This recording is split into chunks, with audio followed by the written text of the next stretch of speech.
Part 1. Dear listener, today we start a prize-winning novel for you. This novel we release part-wise, so please subscribe my channel for next part and other coming video. Thanks. A lone fisherman. A vast, endless sea. And a battle that would test the limits of his strength and spirit. Welcome to Ernest Hemingway's timeless masterpiece, The Old Man and the Sea.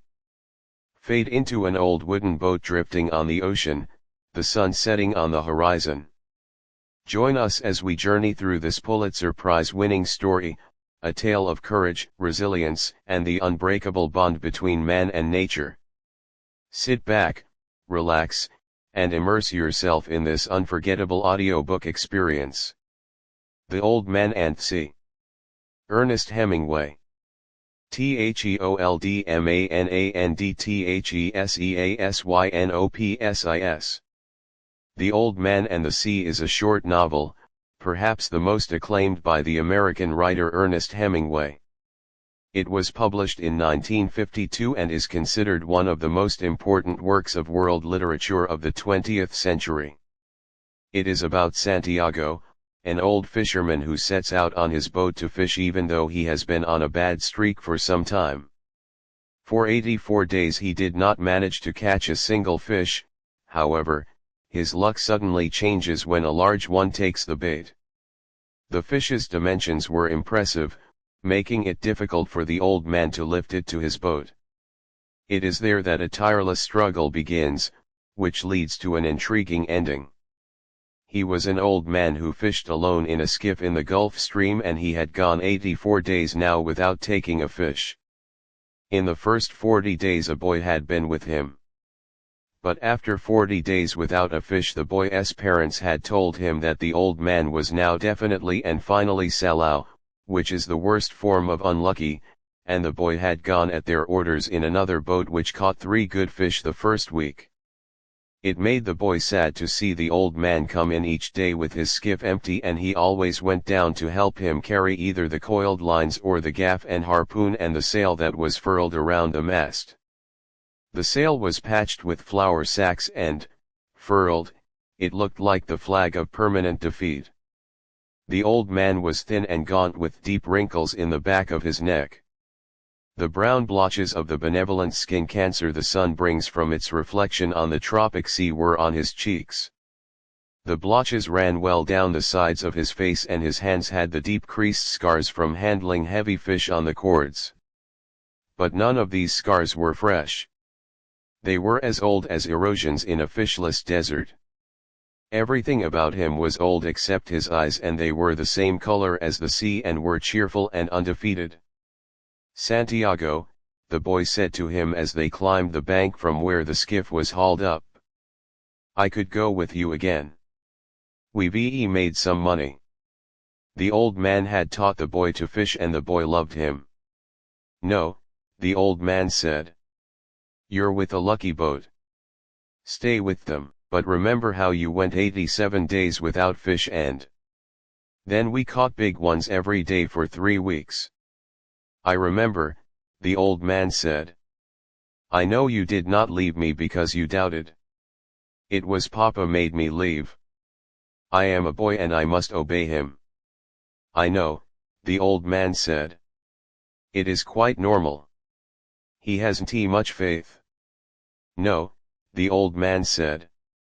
"But we have." "Haven't we?" "Yes," the boy said. "Can I offer you a beer on the terrace and then we'll take the stuff home?" "Why not?" the old man said. Between fishermen. They sat on the terrace, and many of the fishermen made fun of the old man, and he was not angry. Others, of the older fishermen, looked at him and were sad.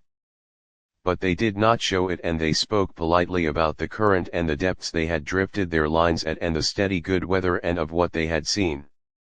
The successful fishermen of that day were already in and had butchered their marlin out and carried them laid full length across 2 planks, with 2 men staggering at the end of each plank, to the fish house where they waited for the ice truck to carry them to the market in Havana. Those who had caught sharks had taken them to the shark factory on the other side of the cove, where they were hoisted on a block and tackle, their livers removed, their fins cut off and their hides skinned out and their flesh cut into strips for salting. When the wind was in the east, a smell came across the harbor from the shark factory, but today there was only the faint edge of the odor because the wind had backed into the north and then dropped off and it was pleasant and sunny on the terrace. "Santiago," the boy said. "Yes," the old man said. He was holding his glass and thinking of many years ago. "Can I go out to get sardines for you for tomorrow?" "No." "Go and play baseball." "I can still row and Rogelio will throw the net." "I would like to go. If I cannot fish with you, I would like to serve in some way." "You bought me a beer," the old man said. "You are already a man." "How old was I when you first took me in a boat?" "5, and you nearly were killed when I brought the fish in too green and he nearly tore the boat to pieces." "Can you remember?" "I can remember the tail slapping and banging and the thwart breaking and the noise of the clubbing. I can remember you throwing me into the bow where the wet coiled lines were and feeling the whole boat shiver and the noise of you clubbing him like chopping a tree down and the sweet blood smell all over me. Can you really remember that, or did I just tell it to you?" "I remember everything from when we first went together." The old man looked at him with his sunburned, confident loving eyes. "If you were my boy I'd take you out and gamble," he said. "But you are your father's and your mother's and you are in a lucky boat. May I get the sardines?" "I know where I can get 4 baits too. I have mine left from today. I put them in salt in the box. Let me get 4 fresh ones." "1," the old man said. His hope and his confidence had never gone. But now they were freshening as when the breeze rises. "2," the boy said. "2," the old man agreed. "You didn't steal them?" "I would," the boy said. "But I bought these." "Thank you," the old man said. He was too simple to wonder when he had attained humility. But he knew he had attained it, and he knew it was not disgraceful and it carried no loss of true pride. "Tomorrow is going to be a good day with this current," he said. "Where are you going?" the boy asked. "Far out to come in when the wind shifts. I want to be out before it is light." "I'll try to get him to work far out," the boy said. "Then if you hook something truly big we can come to your aid." "He does not like to work too far out." "No," the boy said.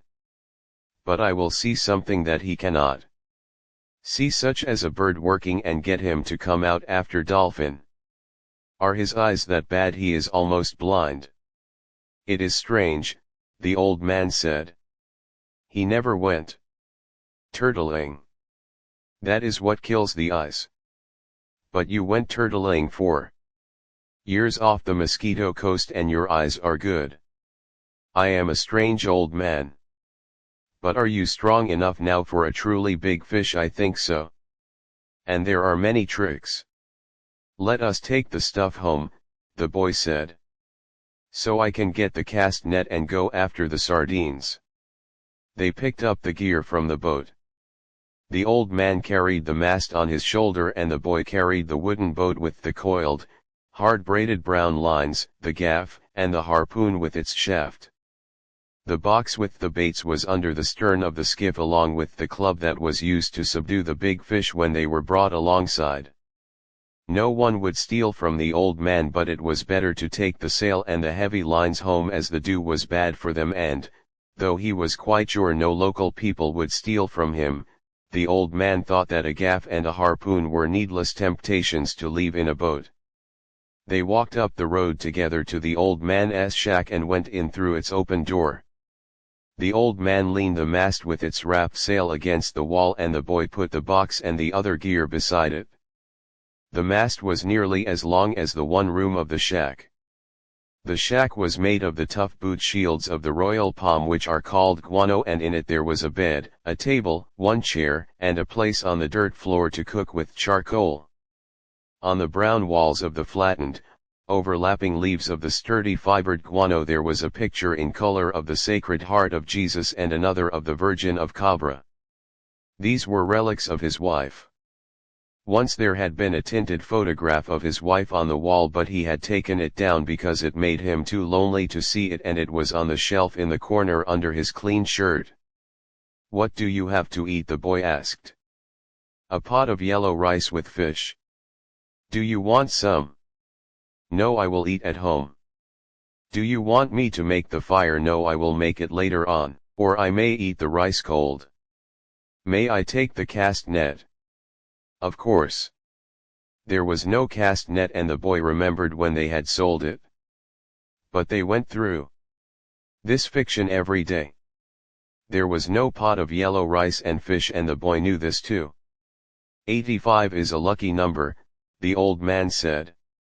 "How would you like to see me bring one in that dressed out over 1,000 pounds? I'll get the cast net and go for sardines." "Will you sit in the sun in the doorway?" "Yes. I have yesterday's paper and I will read the baseball." The boy did not know whether yesterday's paper was a fiction too.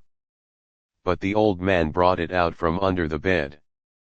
"Perico gave it to me at the bodega," he explained. "I'll be back when I have the sardines. I'll keep yours and mine together on ice and we can share them in the morning. When I come back you can tell me about the baseball. The Yankees cannot lose. But I fear the Indians of Cleveland." "Have faith in the Yankees, my son.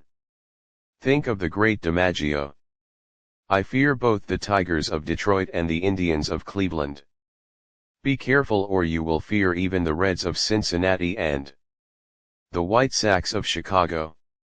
You study it and tell me when I come back. Do you think we should buy a terminal of the lottery with an 85? Tomorrow is the 85th day." "We can do that," the boy said. "But what about the 87 of your great record? It could not happen twice.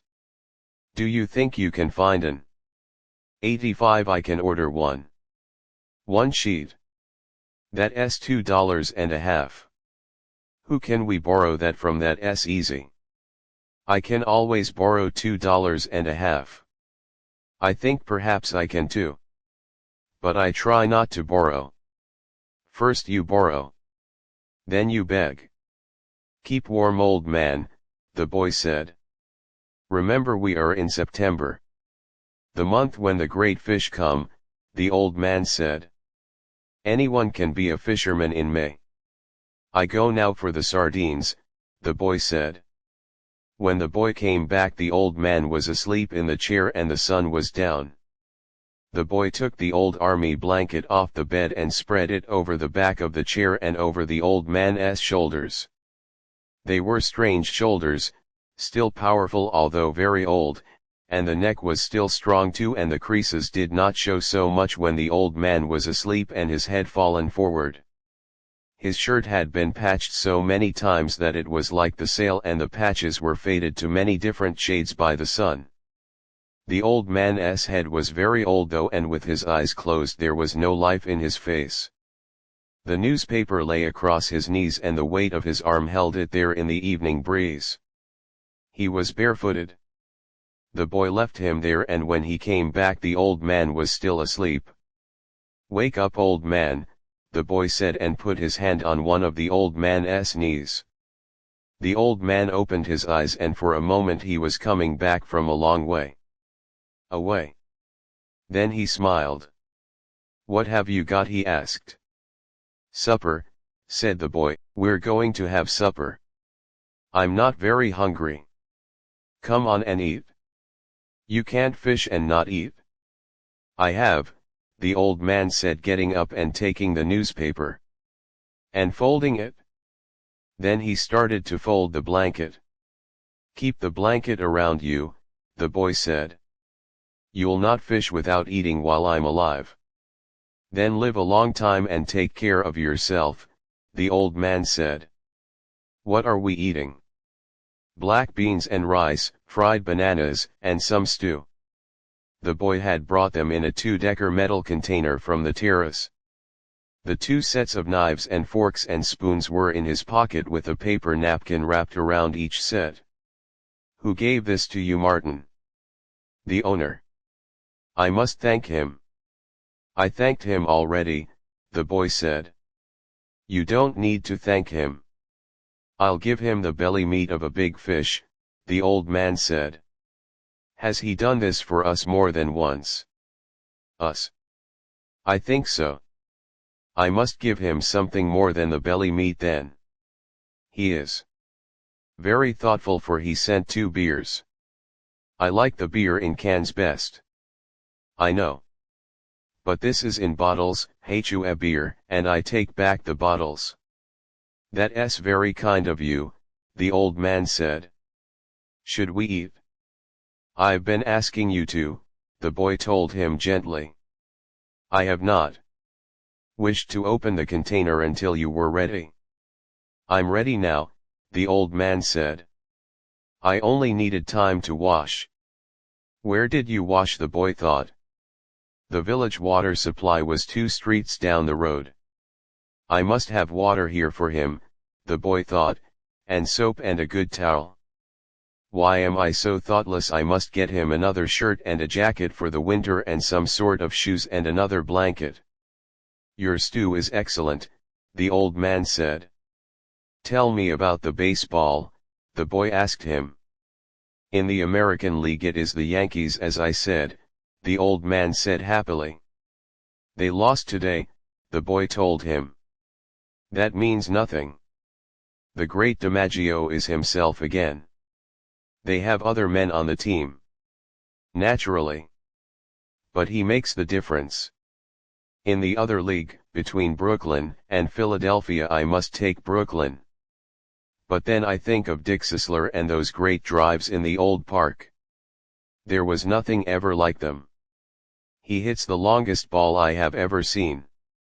Do you remember when he used to come to the terrace? I wanted to take him fishing, but I was too timid to ask him. Then I asked you to ask him and you were too timid. I know. It was a great mistake. He might have gone with us. Then we would have that for all of our lives. I would like to take the great DiMaggio fishing," the old man said. "They say his father was a fisherman. Maybe he was as poor as we are and would understand. The great Sisler's father was never poor, and he, the father, was playing in the big leagues when he was my age. When I was your age I was before the mast on a square-rigged ship that ran to Africa, and I have seen lions on the beaches in the evening." "I know. You told me." "Should we talk about Africa or about baseball?" "Baseball, I think," the boy said. "Tell me about the great John J. McGraw." He said Hoda for J. He used to come to the terrace sometimes too in the older days. But he was rough and harsh-spoken and difficult when he was drinking. His mind was on horses as well as baseball. At least he carried lists of horses at all times in his pocket and frequently spoke the names of horses on the telephone. He was a great manager, the boy said. "My father thinks he was the greatest. Because he came here the most times," the old man said. "If Durocher had continued to come here each year, your father would think him the greatest manager." "Who is the greatest manager, really, Luke or Mike Gonzalez?" "I think they are equal." "And the best fisherman is you." "No, I know others better." "Va," the boy said. "There are many good fishermen and some great ones. But there is only you." "Thank you. You make me happy. I hope no fish will come along so great that he will prove us wrong." "There is no such fish if you are still strong as you say." "I may not be as strong as I think," the old man said. "But I know many tricks and I have resolution. You ought to go to bed now so that you will be fresh in the morning. I will take the things back to the terrace." "Good night then. I will wake you in the morning." "You're my alarm clock," the boy said. "Age is my alarm clock," the old man said. Why do old men wake so early? Is it to have one longer day? I don't know, the boy said. All I know is that young boys sleep late and hard. I can remember it, the old man said. I'll waken you in time. I do not like for him to waken me. It is as though I were inferior. I know. Sleep well, old man. The boy went out. They had eaten with no light on the table, and the old man took off his trousers and went to bed in the dark. He rolled his trousers up to make a pillow, putting the newspaper inside them. He rolled himself in the blanket and slept on the other old newspapers that covered the springs of the bed. He was asleep in a short time, and he dreamed of Africa when he was a boy, and the long golden beaches and the white beaches, so white they hurt your eyes, and the high capes and the great brown mountains. He lived along that coast now every night, and in his dreams he heard the surf roar and saw the native boats come riding through it. He smelled the tar and oakum of the deck as he slept, and he smelled the smell of Africa that the land breeze brought at morning. Usually when he smelled the land breeze he woke up and dressed to go and wake the boy. But tonight the smell of the land breeze came very early, and he knew it was too early in his dream, and went on dreaming to see the white peaks of the islands rising from the sea, and then he dreamed of the different harbors and roadsteads of the Canary Islands. He no longer dreamed of storms, nor of women, nor of great occurrences, nor of great fish, nor fights, nor contests of strength, nor of his wife. He only dreamed of places now, and of the lions on the beach. They played like young cats in the dusk, and he loved them as he loved the boy. He never dreamed about the boy. He simply woke, looked out the open door at the moon, and unrolled his trousers and put them on. He urinated outside the shack and then went up the road to wake the boy. He was shivering with the morning cold. But he knew he would shiver himself warm, and that soon he would be rowing. The door of the house where the boy lived was unlocked, and he opened it and walked in quietly with his bare feet. The boy was asleep on a cot in the first room, and the old man could see him clearly with the light that came in from the dying moon. He took hold of one foot gently and held it until the boy woke and turned and looked at him. The old man nodded, and the boy took his trousers from the chair by the bed and, sitting on the bed, pulled them on. The old man went out the door, and the boy came after him. He was sleepy, and the old man put his arm across his shoulders and said, "I am sorry." "Quoi bien," the boy said. "It is what a man must do." They walked down the road to the old man's shack, and all along the road, in the dark, barefoot men were moving, carrying the masts of their boats. When they reached the old man's shack, the boy took the rolls of line in the basket and the harpoon and gaff, and the old man carried the mast with the furled sail on his shoulder. "Do you want coffee?" the boy asked. "We'll put the gear in the boat and then get some." They had coffee from condensed milk cans at an early morning place that served fishermen.